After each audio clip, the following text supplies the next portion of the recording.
What's up, YouTube? Capital G here, Duel commentary. We have Last Pain 1351 versus Escablaze 1062.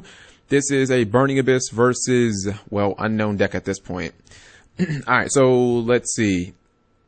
I believe it was a strange opening, and I didn't even know that this was a legal play. What Escablaze did was he normal summoned Sir, or no, excuse me, he special summoned Sir with its effect, and then he normal summoned Crane, and you would think that obviously the, oh lord, Fire Lake is real. Everything's gone. We'll see what Last Pain's playing, and then I'll explain the play further.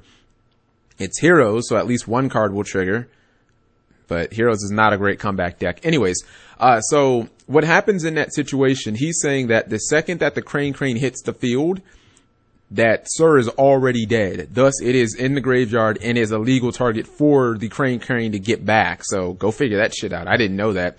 So Crane summoned the Dante, and then obviously he milled the Graph, which got him the Scarm. And during the end phase, looks like he took a Tour Guide, and he's going to summon it. Massive blowout with obviously the Fire Lake, just cleaning out Last Pain. And now he's able to make another Dante, detach for the Graph. Hits another Graph, so I think he has one left in his deck. Gets a Sir. And I guess now it's time for battle phase. He's already committed his normal summon. He can't special because he has way too many back row. He could, oh man, it would be the ultimate irony if he ended up killing him with Dark Law. Something fierce. Okay. So it looks like is he gonna go for Abyss Dweller? I mean, Downer Magician or no? I guess he chooses not to. But then again, Fire Lake is a card, so, I mean, why not go for that? I actually think he may have added Fire Lake back with the Dante. Alright, so you see a Goblinberg.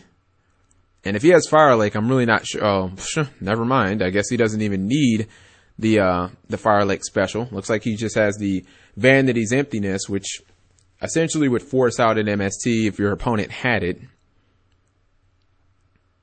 And if they don't, then you could just turn your dudes off, or you could turn your Vanities off with this Dante and just kind of wreck them with battle phase, unless he has some legitimate traps. But even if he has like Mirror Force, I really don't know what, like, I don't know if that brings you back into the game. Alright, so we see a scoop phase. I guess Heroes took it in game 1. Moving to game 3. Again, I'm really trying to get duels that aren't Necros and Shadows guys, but those are by far the most popular decks on Duel Network. And I don't like recording 1 out of 1 just because, A, I think you find a lot of janky gimmick decks in there, and B, you know, you get way too many people, oh, I didn't draw this card, turn 1, I'll just scoop. Like, you know, it's just garbage. Like 2 out of 3, you're committed. You know, you can easily brick game 1 and scoop and then come back and just roll your opponent for 2 straight games. Not to mention you get to see side deck cards, you get to see players adjust their strategies. So I feel like it's much better than expecting somebody to adjust their strategy on the fly. Like that generally doesn't happen that much in Yu-Gi-Oh! Like the only time you adjust your strategy on the fly is if you're met with like a Floodgate card or you have like a terrible matchup. But if it's like an even matchup, both players are just going to play their decks the way they're supposed to be played. But in games 2 and 3, you never know what you're going to get. Alright, so we got Goblinberg. Then we have Shadow Mist. Now, the one thing I do actually like about Heroes is I really don't think that hand traps are very good against the deck. Like, I don't think Maxi or Valor is good against the deck, because Valor only hits like 1 card in the deck, which is Shadow Mist, and after they have Dark Law out, no hand traps work against the deck. And then even if you Maxi them, it's like right now you'd only get 1 card, because usually they special the Dark Law during their opponent's turn. So it's like if you Maxi them, you Maxi the Summoner Monk or the what's it called? If you Maxi the Summoner Monk or the Hero Lives, you just get 1 card. Oh, come on, man. I'm sorry. I'm watching the Capitals out of the side of my eye, and we're down 2 goals and we should have scored. And we still can't score, despite we have an empty net. Are you kidding? Alright, so anyways, you see, I believe he specialed Alec and Rubik. And he's gonna book Alec. Oh shit, that's disastrous, as Rubik will now blow itself up.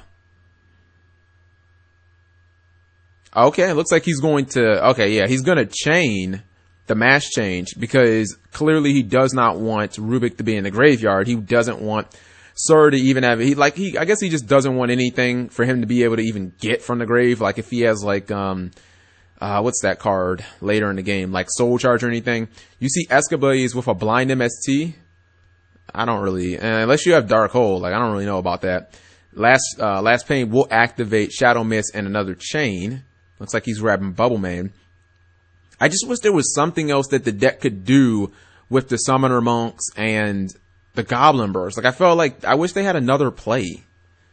Like you can hope that, you know, you exceed with them or something like that, but I don't know. I wish that there was another way. So now you see him go super ham as he normal summons Shadow Mist, empties his hand out, and now goes for Bubble Man as he can special summon that. Looks like he's bringing out Blade Armor Ninja. Okay, so my man clearly wants to do big damage. Wait a minute, why didn't he exceed with Shadow Mist? Then he would have been able to get another Bubble Man and just summon it, right? What? Yeah, that totally just dawned on me. Why don't you exceed with the Shadow Mist, detach the materials, and then get a Bubble Man and then special summon it and then go into another one and you will definitely win. And it looks like he realized that too. He's like, hold up, wait, I fucked up. Hold on. I got this shit right. So, you can see that all he would have had to do was detach the Shadow Mist. That would have got him another Bubble Man. He could have special summoned it and then he could have went into Excalibur. The first attack from Blade Armor Ninja would have killed this. The second attack would have did 22. Dark Law would have done 24, and then the Excalibur would have cleaned him out, and definitely that would have been the end of the game. So, thank you guys for watching as always.